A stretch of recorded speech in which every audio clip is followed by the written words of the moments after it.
ಯಾರು ದುರಾತ್ಮರು ಈ ನಡುರಾತ್ರಿಯಲ್ಲಿ ನನ್ನ ಬಾಯಿಗೆ ತುತ್ತಾಗಲು ಬರ್ತಿರುವರು ಬರಲಿ, ಮತ್ತಷ್ಟು ಸಂತೋಷ. ಅದರಲ್ಲಿಯೂ ಆ ಕೌರವರ ಕಡೆ ಹಾಗದೆ ಮತ್ತಷ್ಟು ಸಂತೋಷ. ಅವರನ್ನು ಕೊಂದು ನಮ್ಮ ರಾಷ್ಟ್ರದ ವೀರರಿಗೆ ಆಘಾತವನ್ನು ಮಾಡಿಸಲು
ಎಲ್ಲವೋ ಹುಡುಗ ನನ್ನ ಹೆಸರನ್ನು ಕೇಳಿದ ಮಾತ್ರಕ್ಕೆ ಶತ್ರುಗಳೇ ಎದೆ ತನ್ನಡಗಿಸಿ ಹೋಗುವರು. ಅವನು ಮಾತ್ರ ಬಾಲಕನನ್ನು ನನ್ನನ್ನು ಜಯಿಸಬಲ್ಲೆಯ? ನಿನಗೆ ಬದುಕಬೇಕೆಂಬ ನಿನ್ನಲ್ಲಿ ಆಸೆ ಇದ್ದರೆ ಯುದ್ಧಕ್ಕೆ ಸಿದ್ಧನಾಗು, ನನಗೆ ಶರಣಾಗುತ್ತನಾಗು. ಅದು ನಿನ್ನಿಂದ ಸಾಧ್ಯವಿಲ್ಲ. ನನ್ನನ್ನು ಮಣಗೊಳಿಸಬೇಕಾದರೆ ನಿನ್ನಂತಹ ಶತಕೋಟಿ ರಾಕ್ಷಸರು ಬಂದರೂ ಸಾಧ್ಯವಿಲ್ಲ. ಸುಮ್ಮನೆ ಹೊರಡು, ಇಲ್ಲವಾದರೆ ನನ್ನ ಬಾಣಗಳಿಗೆ ಆಹುತಿ ಆಗಬೇಕಾಗುವುದು.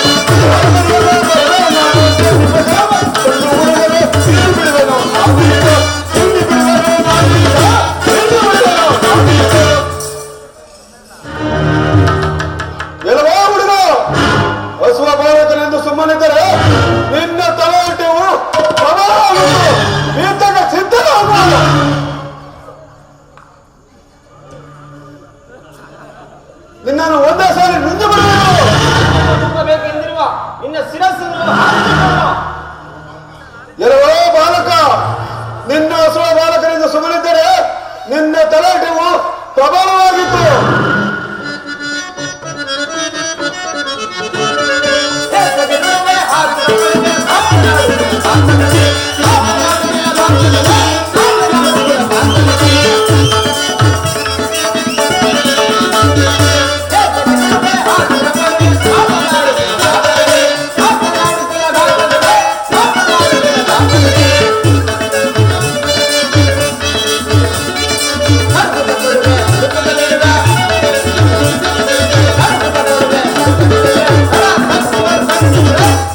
Come on.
ಅಮ್ಮ ಶರಣ ಮಾತೆ ಶರಣ. ನೀನು ಯಾರು? ನಾನೇ ಪಾಪಿಯಾದ ಗಡಗಜನು. ಅಮ್ಮ ಹೆದರಬೇಡ ತಾಯಿ, ಹೆದರಬೇಡ. ನನ್ನನ್ನು ಕ್ಷಮಿಸು ತಾಯಿ. ಹಾಗಾದ್ರೆ ನೀನು ನನ್ನ ಭೀಮನ ಪುತ್ರನಾದ ಘಟೋತ್ಕಚನೇ? ಹೌದು ತಾಯಿ. ಈತನು ಪಾರ್ಥನ ಪುತ್ರನಾದ ಅಭಿಮನ್ಯು. ನನ್ನ ಕುಮಾರನಿಗೆ ಇಂತಹ ದುರ್ವಸ್ಥೆಯನ್ನು ಉಂಟು ಮಾಡಿದೆಯಲ್ಲ, ಈಗ ನಾನು ಏನು ಮಾಡಲಿ ಕುಮಾರ? ಅಮ್ಮ ಹೆದರಬೇಡ ತಾಯಿ. ನನ್ನ ತಮ್ಮನಾದ ಅಭಿಮನ್ಯನನ್ನು ಸಹಿತೋಪಚಾರ ಮಾಡಿ ಎತ್ತರಿಸಿಕೊಳ್ಳಬೇಕು. ಹಾಗಾಗಲಿ. ಬಾ ಸಹೋದರ, ಬಾ. ಹೇಳು ಬಾ ಸಹೋದರ. ಅಯ್ಯೋ ದೈತ್ಯದಮ್ಮ, ನಿಲ್ಲಿದ್ದಕ್ಕೆ. ಕುಮಾರ ಶಾಂತನಾಗು. ಈತನು ಬೇರಾರಲ್ಲ, ಭೀಮನ ಪುತ್ರನಾದ ಘಟೋತ್ಕಚನು. ನಿನಗೆ ಸಹೋದರನಾಗಬೇಕು.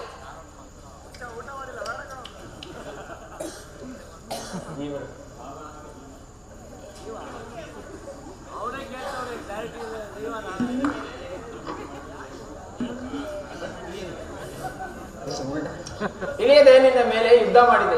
ನನ್ನ ಅಪರಾಧವನ್ನು ಕ್ಷಮಿಸೋಣ. ತಾಯಿ ನಿನಗಿಂತ ಕಷ್ಟ ಬರಲು ಕಾರಣವೇನು ತಾಯಿ? ಏನೆಂದು ಕೇಳಿದ ಕುಮಾರ, ನಮ್ಮ ಅಣ್ಣನಾದ ಬಲರಾಮನು ಅವಳ ಮಗಳಾದ ಶಶಿಯನ್ನು ನನ್ನ ಕುಮಾರನ ಕೊಟ್ಟು ವಿವಾಹ ಮಾಡು ಎಂದು ಕೇಳಿದರೆ, ಆದರೂ ಲಕ್ಷ್ಮಣನಿಗೆ ವಿವಾಹ ಮಾಡುವುದಾಗಿ ಹೇಳಿದ್ದಾನೆ. ಅದಕ್ಕಾಗಿ ಈಗಲೇ ನಾನು ನನ್ನ ಪತಿಯಾದ ಅರ್ಜುನನ ಬಳಿ ಹೋಗಬೇಕೆಂದು ಈ ಕಾಡಿನಲ್ಲಿ ಸಂಚರಿಸುತ್ತಿರಬೇಕು. ಅಮ್ಮ ಅರಣ್ಯವಾಸದಲ್ಲಿರುವ ಪಾಂಡವರ ಬಳಿಗೆ ಹೋಗಿ ಮತ್ತಷ್ಟು ತೊಂದರೆಯನ್ನು ಉಂಟು ಮಾಡಬೇಡಿ.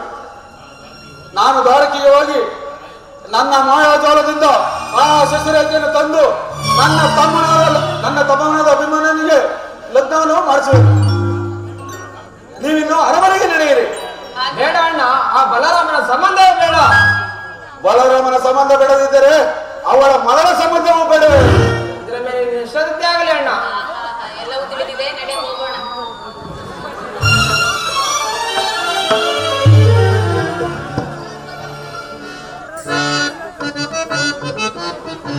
ಫಲಿಸಿತು ಜನ ಕಾರ್ಯವ ಶಶಿಯಿಂದ ಬರಲು ಫಲಿಸಿತು ಜನ ಕಾರ್ಯವ ಫಲಿಸಿತು ಜನ ಕಾರ್ಯವ ಶಶಿಯಿಂದ ಬರಲು ಫಲಿಸಿತು ಜನ ಕಾರ್ಯವ ಆದವರ ಗೋಳು ಸಾರಿದೆ ಆದವರ ಗೋಳು ಸಾರಿದೆ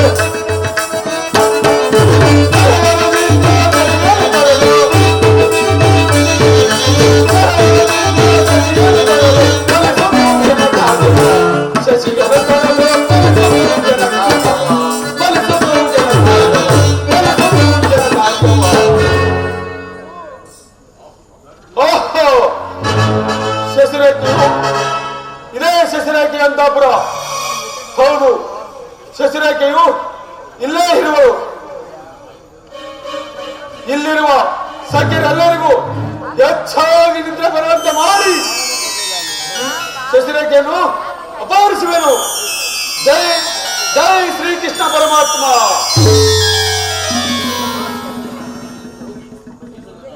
ಇನ್ನು ನನ್ನ ಅರಮನೆಗೆ ಹೋಗಿ ಅಲ್ಲಿ ಬಿಟ್ಟು ಪುನಃ ಇಲ್ಲಿಗೆ ಬಂದು ಶಶಿರೇಖೆ ಅಂತ ರೂಪ ಇಲ್ಲದಿಸುವೆನು.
ಸಾಗರಣ ಆ ಲೈಟ್ ಮೇಲೆ ನೋಡ್ತದ ನೋಡ ಆಕಾಶದ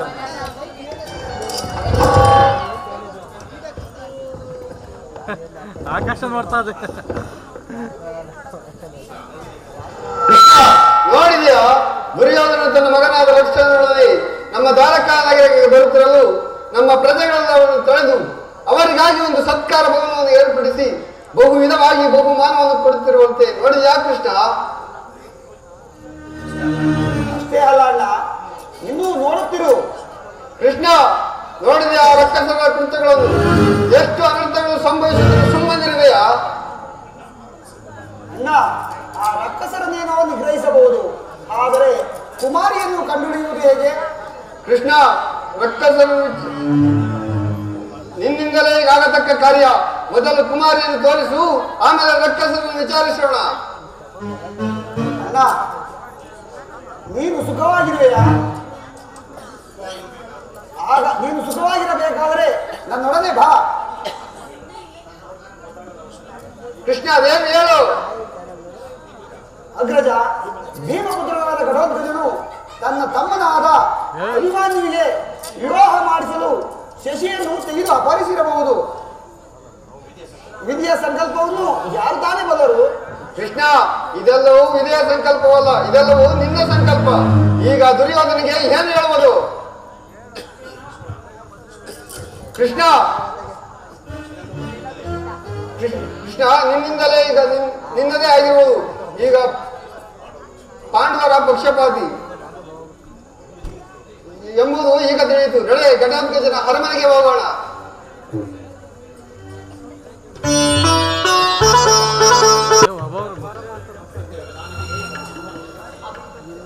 ಅತ್ತೆಯವರೇ, ನಾನು ಇಲ್ಲಿಗೆ ಹೇಗೆ ಬಂದೆ?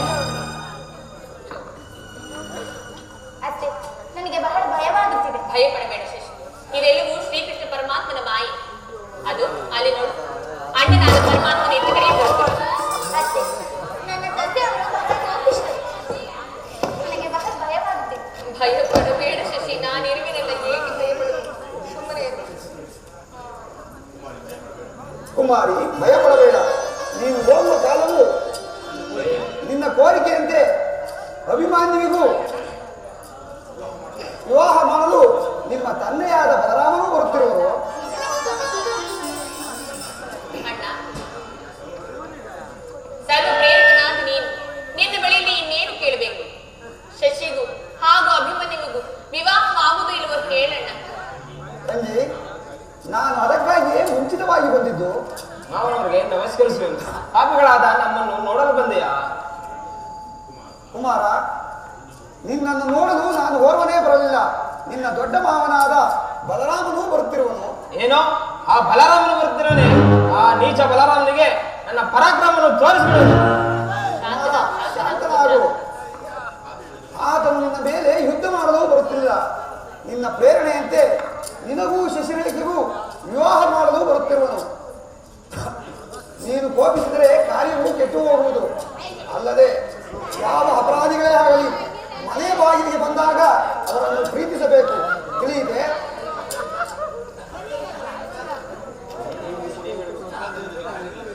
ಆದರೆ ನೀನು ಕಾರ್ಯವನ್ನು ಗೆಲ್ಲಬೇಕಾದರೆ ಅದನ್ನು ಬಂದ ತಕ್ಷಣವೇ ನಮಸ್ಕರಿಸಬೇಕು, ತಿಳಿಯಿದೆ?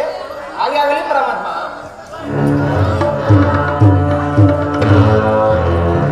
ಮಾವನವರಿಗೆ ನಮಸ್ಕರಿಸಬೇಕು. ನಿಮ್ಮೆಲ್ಲರಿಗೂ ಶುಭವಾಗಲಿ. ಅಣ್ಣ, ಅಣ್ಣ, ನನ್ನನ್ನು ನೋಡು. ಈಗಲಾದ್ರೂ ನನ್ನ ಪುತ್ರನಿಗೂ ಹಾಗೂ ನಿನ್ನ ಮಗಳಿಗೂ ವಿವಾಹ ಆಗುವಂತೆ ಆಶೀರ್ವದಿಸಬಾರದೆ ಅಣ್ಣ? ತಂಗಿ ಸುಭದ್ರ, ಈ ಕಳ್ಳ ಕೃಷ್ಣನ ಕಾಟವು ಕಳೆಯವರೆಗೂ ನಮ್ಮ ಪ್ರಯತ್ನವೂ ಸಾಗಲಾರದು. ಇನ್ನು ವಿವಾಹವು ನಡೆಯಲಿ. ಹಾಗೆ ಹಾಗೆ. ಹಾರ ಹಾರ. ಯಶೋ,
ತಂಗಿ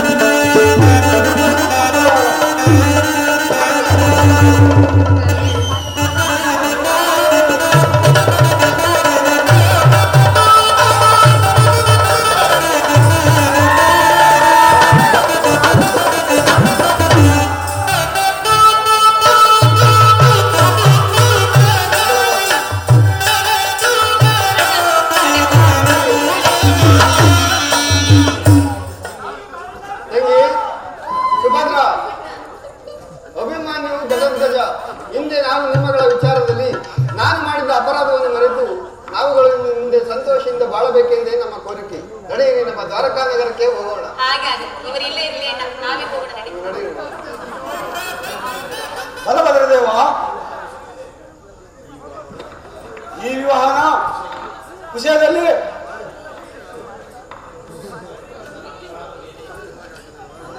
ನನ್ನ ಅಪರಾಧ ಏನಿದ್ದರೂ ಕ್ಷಮಿಸುತ್ತ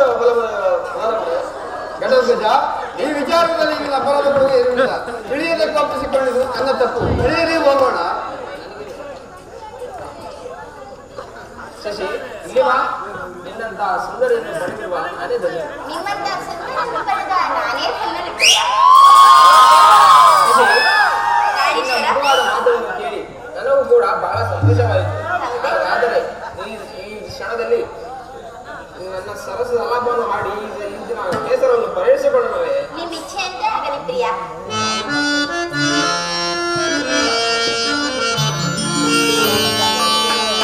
ರಾಣೀಶ್ವರ,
Yeah.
ಸಹೋದರರೇ, ಕೌರವರು ಕಪಟದ ಯುದ್ಧದಲ್ಲಿ ನಮ್ಮನ್ನು ಸೋಲಿಸಿ 12 ವರ್ಷ ವನವಾಸ 1 ವರ್ಷ ಅಜ್ಞಾತವಾಸಕ್ಕೆ ಕಳುಹಿಸಿದರು.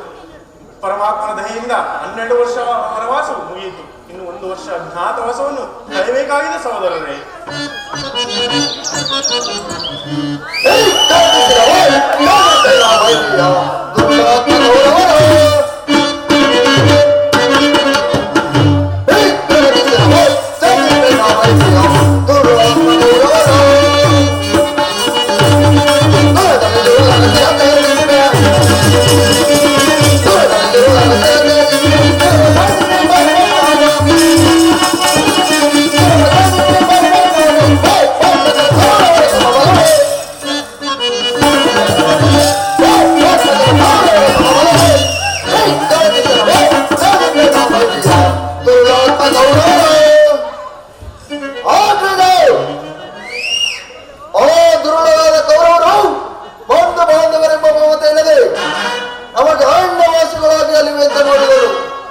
ಅವರಿಗೆ ನಿನ್ನ ಆಶೀರ್ವಾದವಿದ್ದರೆ ಕೌರವರನ್ನು ಧ್ವಂಸ ಮಾಡುವೆನು.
ಚಿಂತಿಸಬೇಡ, ಶಾಂತಿಯಿಂದ ಇರು ಪಂಚಾಲಿ.